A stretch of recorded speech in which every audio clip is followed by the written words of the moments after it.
Hello, my name is Sarah Bowman, and this is an explanation of my virtual field trip, which coincides with a week-long lesson on the legacy of Rome. The audience is a sixth grade class that has now transitioned into seventh grade. They went from learning about ancient civilizations, and they're going to be bridging from that context into medieval history and what happened as Rome fell apart and became the Byzantine Empire and changed and left its cultural impact on the world. These are students in a special day program, which is based around special education accommodations and supports, but does use the core curriculum and standards. The primary objectives I want students to walk away with after viewing and exploring the virtual field trip are developing a deeper understanding of spatial perspective by examining the changes in relationships between peoples, places, and environments. I also want them to be able to explore, observe, and reflect upon the elements of culture that arise from our past and continue on today. On Wednesday, when we come together as a whole group, we will walk through the virtual field trip together. This slide will be available to students to access independently also. As a class, we are going to visit the I Would Walk 50,000 Miles field trip. They can click either the blue hyperlink or the pictorial hyperlink. I've also included for students a few visual representations and thoughts that they need when they explore the field trip on their own. So let's check out the field trip. After clicking the link, we'll be directed as a class to the first scene of the virtual field trip. Since this will be the first time the students have explored it, I thought exploring it together would be an effective way to teach them the tools of the field trip, as well as helping them gain comfort in exploring in interesting ways. So I will ask them, where do you guys want me to look? I will walk through how to left click, grab, and move the mouse around the scene. Hopefully their eyes will fall on something like this and tell me, Miss, click the eye.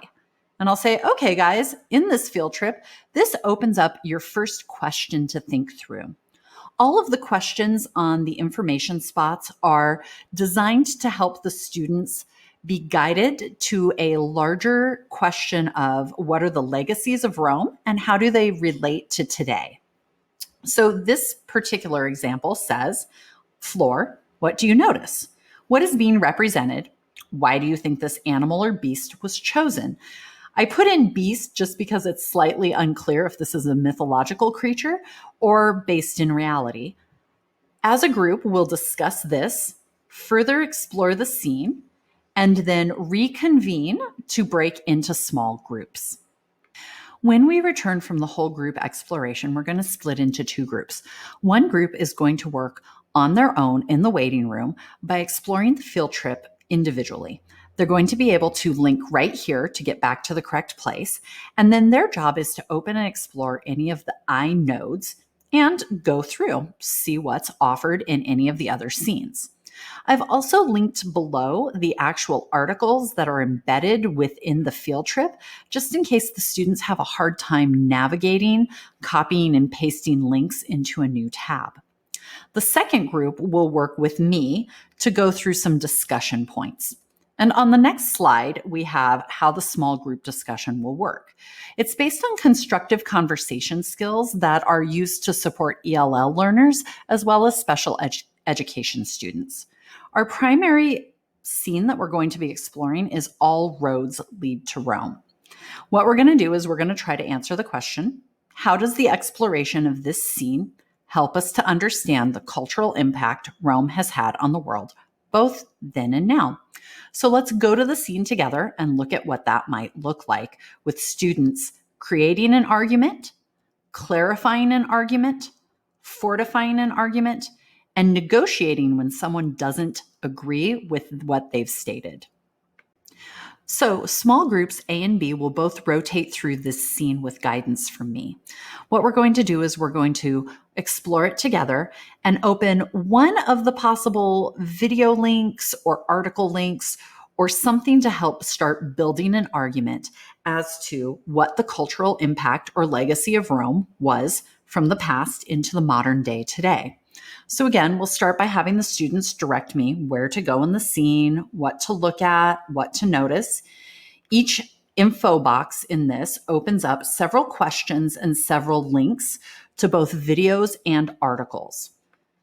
For example, if they open up the picture here on the Roman road, it opens up a visual of how Roman roads were built, as well as a ancient roads breakdown article and a video for them to watch. Ideally, what they would be able to do is take some of the ideas from this and construct an argument independently that states that, yes, the Roman architecture that was used here at the Colosseum has had a lasting impact on society today. Within the small group context, they'll be able to clarify their ideas, fortify their ideas, and if there are any discussions about purpose or usage, they'll be able to bounce those ideas and kind of argue it with their peers. Ideally, at the end of this, they'll walk away being better equipped to give a video summary around that same objective of whether or not there's a lasting legacy from Rome. After both small groups return from either independent exploration of the virtual field trip or guided exploration and argument building with peers, they will go over their homework with me. The homework is through their education platform, which is Schoology, and they're given the option to summarize through a video and audio recording or just an audio recording rather than in a written form. And so we'll go over it together, how to actually do so in Schoology, how to access the click-through points in the platform. And again, they'll be asked to summarize the cultural impact of Rome using what they learned in the virtual field trip. All of the materials will be available to them after class in the actual slide deck presentation so that they can re-access the field trip and any of the articles to add to their arguments.